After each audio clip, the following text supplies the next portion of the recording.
नमस्कार दोस्तों, ढोल में पोल चैनल में आप सब मित्रों का हृदय से अभिनंदन करता हूं। दोस्तों, आज हम देखेंगे कि जो सच्ची रामायण पुस्तक थी, पेरियार जी ने लिखी, पेरियार रामासामी, और उसने जो है एक बार को पूरे भारत में तहलका मचा दिया। और तहलका क्यों मचा दिया कि इसमें जो है वाल्मीकि रामायण सहित, रामचरितमानस सहित तमाम जो है लगभग 40 रामायण पढ़ी, 40 वर्ष तक पढ़ी रामासामी पेरियार जी ने, उनका गहन अध्ययन किया। और दोस्तों, फिर उसका जो सार तत्व था, अपनी तरफ से उन्होंने कुछ भी नहीं लिखा, जो सार तत्व था इस सच्ची रामायण में लिखा। दोस्तों, आज देखते हैं, देखिए ये मेरे हाथ में सच्ची रामायण है, ये दर्शन कर लें, यही पेरियार रामासामी जी थे और इन्हीं की ये सच्ची रामायण बुक है। मैं इसमें से आपके सामने राजा दशरथ का वो चरित्र और व्यवहार रखते हैं जो कि आपने आज तक नहीं जाना है। उनके दशरथ के चरित्र में, व्यवहार में, जीवन में तमाम जो है बुराइयां थी, अवगुण थे, दोष थे, जिनको कि आप लोगों ने आज तक न पढ़ा है न जाना है। आज देखिए सच्ची रामायण क्या बताती है दशरथ के बारे में, ये देखने की बात है दोस्तों। तो पहला है, कई पॉइंट हैं, 14 पॉइंट हैं, ये 14 पॉइंट में पढ़ता हूँ और आपको जो है ये जानकारी देता हूँ। नंबर 1 कहते हैं, पेरियार जी कहते हैं अपनी सच्ची रामायण में, कैकई से ब्याह करने के पहले दशरथ ने उससे प्रतिज्ञा की थी। किससे? कैकई से, कि उससे उत्पन्न पुत्र को अयोध्या की राजगद्दी दी जाएगी। कुछ कथाओं में वर्णन किया गया है कि ब्याह के समय दशरथ ने अपना राज्य कैकई को सौंप दिया था। कैकई बहुत सुंदर थी और उस पर आसक्त होकर के इन्होंने जो है सशर्त ब्याह किया था। ये कहा था कैकई ने कि मैं आपसे तभी शादी करूंगी तब जब आप मेरे पुत्र को जो है राजगद्दी सौंप देंगे, यानी जो भी मेरा पुत्र होगा उसको आप राजगद्दी सौंप देंगे। तो समझ लो दशरथ ने अपना राज तो उसी दिन कैकई को सौंप दिया था और दशरथ उसका प्रतिनिधि मात्र होकर शासन करता था। क्या होकर? रिप्रेजेंटेटिव, यानी प्रतिनिधि कैकई के थे दशरथ जी और राज्य करते थे।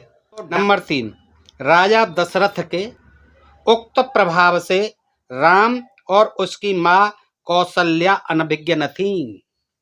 जो कैकई का प्रभाव था राजा के ऊपर, उससे राम और उनकी मां कौशल्या अनभिज्ञ न थी। वृद्ध राजा ने राम को प्रकट रूप से बता दिया था कि राम राज्य तिलकोत्सव के समय कैकई के पुत्र भरत का अपने नाना के घर चला जाना शुभ संकेत है। बड़ा अच्छा समय है, ये शुभ संकेत है। दशरथ ने भरत को उसके राज्याधिकार से विलग रखने की, च्युत रखने की नीचतापूर्ण उद्देश्य से उसके नाना के घर, भरत को उसके नाना के घर 10 वर्ष तक रखा था। देखिए कितने वर्ष तक? 10 वर्ष तक, भरत और शत्रुघ्न दोनों को। अयोध्या कांड अध्याय 14। अयोध्या में ये जो है सारे प्रमाण सहित हैं, इन्होंने अपनी तरफ से कुछ नहीं कहा है। ये वाल्मीकि रामायण से ज़्यादातर दिया है, तो उसका उन्होंने हवाला भी दिया है, सारा बताया हुआ है कि ये अध्याय बालकांड अध्याय 14 में लिखा हुआ है। अयोध्या में बिना कभी वापस आए 10 वर्ष के दीर्घ काल तक भरत को अपने नाना के यहाँ रहने की कोई आकस्मिक आवश्यकता नहीं थी, कोई ज़रूरत नहीं थी। कितना? 10 साल लंबी अवधि तक रहने की कोई ज़रूरत नहीं, लेकिन ये जो है दशरथ ने जानबूझ करके भेजा हुआ था। नंबर 4, एक दिन पूर्व ही मंत्रणा हुई थी और अगले दिन राज्याभिषेक की झूठी घोषणा कर दी थी। नंबर 5, यद्यपि मंत्री वशिष्ठ और अन्य गुरुजन भली भांति और स्पष्टतया जानते थे कि भरत राज्य गद्दी का उत्तराधिकारी, ये जो रहस्य है ये वशिष्ठ आदि और उनके अन्य मंत्री भी जानते थे। वशिष्ठ जो उनके कुलगुरु थे वो भी जानते थे, लेकिन फिर भी जानबूझकर चतुर धूर्त हुए ये ठग लोग सारे राम को गद्दी देने की मिथ्या हामी भर रहे थे, नौटंकी कर रहे थे, राज्याभिषेक की नौटंकी कर रहे थे, ड्रामा कर रहे थे, दिखा रहे थे। लेकिन उन्हें पता था कि वास्तविक जो अधिकारी है गद्दी का भरत है।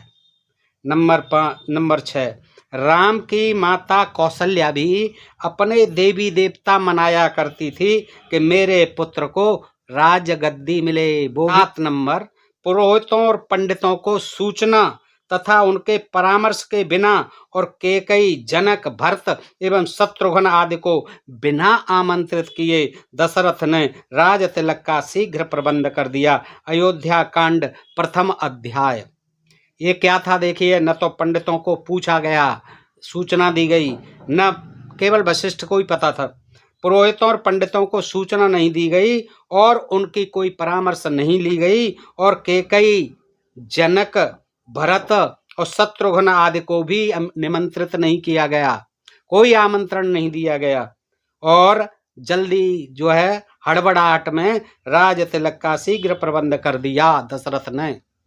नंबर 8, दशरथ ने राम से गुप्त रूप से कहा था कि यदि भरत के लौट आने के पहले भरत की अनुपस्थिति में ही भरत के लिए राज तिलकोत्सव स्थगित कर देने की स्थिति उत्पन्न हुई तो मैं दशरथ इस बात को बिना किसी विरोध के शांतिपूर्वक स्वीकार कर लूंगा, क्योंकि भरत उदार और अच्छी प्रकृति का है और सज्जन होने के नाते जो कुछ पहले हो जाएगा वह उसे स्वीकार कर लेगा।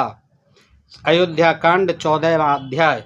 केकई ने हट किया। नंबर 9, केकई ने हट किया कि उसका पुत्र राजा बनाया जावे और इसकी सुरक्षा का विश्वास दिलाने के लिए राम को वनवास दिया जाए।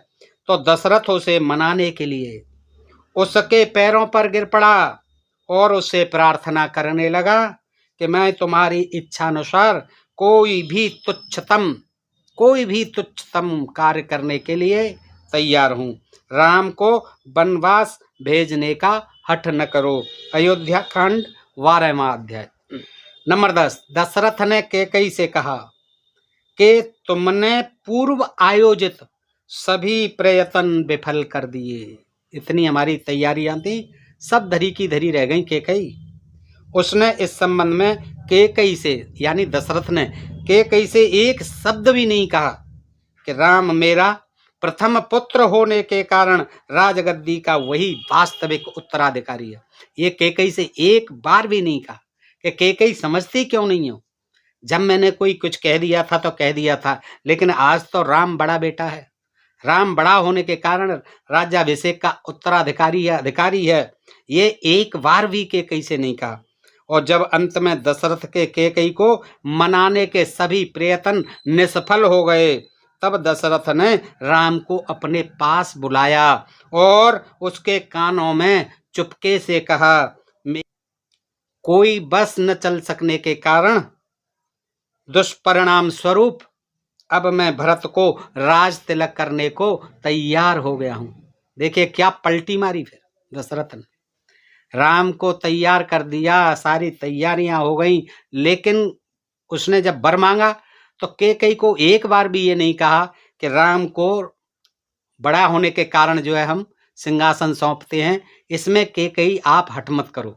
एक बार भी नहीं कहा और राम को बुला करके कान में चुपके से कह दिया कि मेरा अब कोई बस नहीं है। मैंने उसे बहुत मनाया केकई को, वो नहीं मान रही है, इसलिए अब मैं मजबूरी में, बेबसी में भरत का राज तिलक करने को तैयार हो गया हूँ। राम, अब तुम्हारे ऊपर कोई बंधन नहीं है, अब तुम बस यही कर सकते हो कि तुम मुझे जो गद्दी से उतार दो जबरन और आप उस पर बैठ जाओ।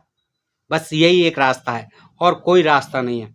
11, सभी प्रयत्न निष्फल हो चुकने के पश्चात दशरथ ने सुमंत्र, जो उनके मंत्री थे, सुमंत्र को आज्ञा दी कि कोषागार का यानी ट्रेजरी का, खजाने का संपूर्ण धन, खत्तियों का अनाज, व्यापारी, प्रजा और वैश्याएं राम के साथ वन को भिजवाने का प्रबंध करो।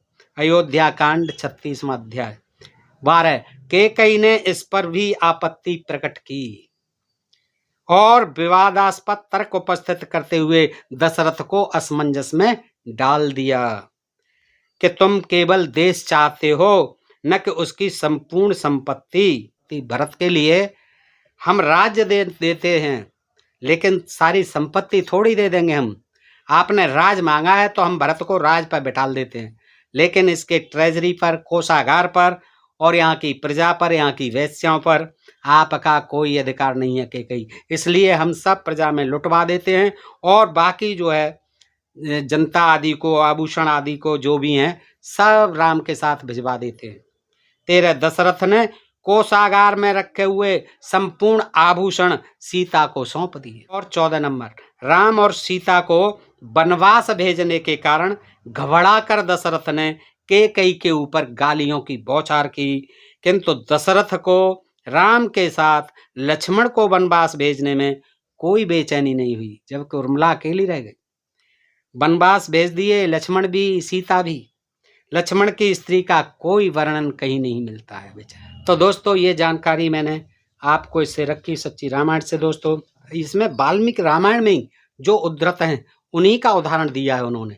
ये जानकारी आपको कैसी लगी, अच्छी लगी हो तो अपने मित्रों में अधिकाधिक शेयर करें दोस्तों, उन्हें भी बताएं, कमेंट करें और अपने प्रिय चैनल ढोल में पोल को सब्सक्राइब करते रहें। फिर मिलते हैं ऐसे ही किसी प्रसंग के साथ अगले वीडियो में। तब तक आप सब मित्रों का हृदय से आभार, नमस्कार, जय भारत, जय इंडिया दोस्तों।